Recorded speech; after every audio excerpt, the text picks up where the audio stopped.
do not get pre-qualified. You heard that right. I'm telling you, do not get pre-qualified if you're looking to buy a home. Stay tuned to find out what I'm talking about.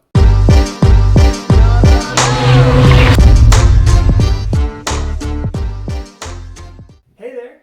So I might have confused you first. I said don't do this before you get a mortgage, and I said don't get pre-qualified, but you hear people talking about doing that all the time. Mm-hmm. Well, there's actually a difference, and that's the difference we're going to cover today. Mm-hmm. So pre-approval is different than pre-qualified. Mm-hmm. What is the difference? Yeah, so that's a really good question. Pre-qualified is basically, a lot of times, when you're applying for a mortgage, right, we're collecting all these different data pieces, all those pieces of information. A pre-qualification is, just basically an interview. How much money do you make? How much money do you think you have in the bank? Where do you think your credit score is? And you can see where there's a lot of opportunity for some errors, right? For error, exactly. Yeah. Mortgage credit reports are different than credit, like consumer credit reports. Some people may not realize, what their actual income is because they're only seeing what hits their bank account.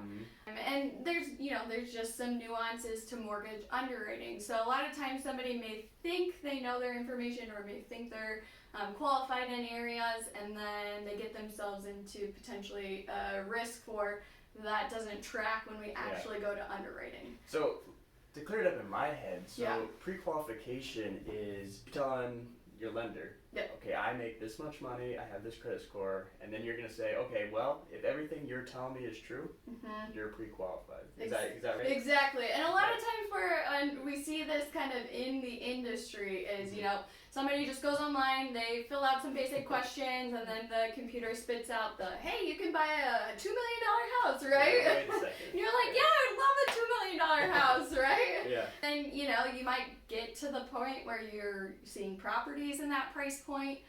You're negotiating a contract at that point, and then when you go to kind of pay the piper is the term that we're collecting the documentation, it's being reviewed by a loan officer and an underwriter. And there may be an inaccuracy or something that you may have thought was, accurate and it wasn't. And now suddenly you're in love with this house and you can't afford it. Right. You don't qualify for it.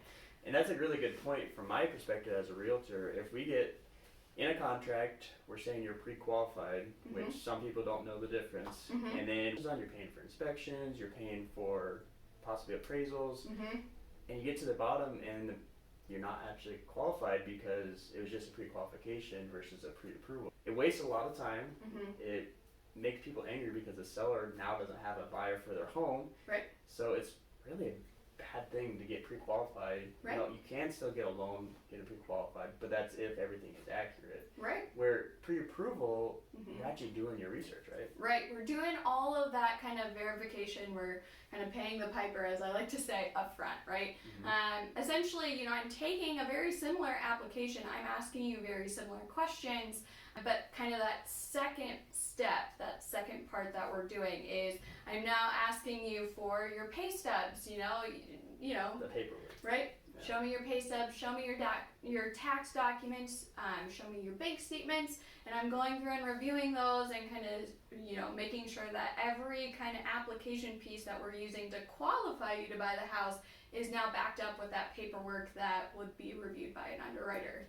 Yeah, and that makes it so that it's actually true and that you will actually get to fruition of buying the home. Right. So it's a really good point. You need to get pre-approved, not pre-qualified, which is what I talked about at the beginning. So make sure you're getting pre-approved, don't get pre-qualified, and make sure you know which one it is. Anyway, if you enjoyed this video, got some information out of it, hit that subscribe button down below and hit a like for Brooke. Alright, talk to you later.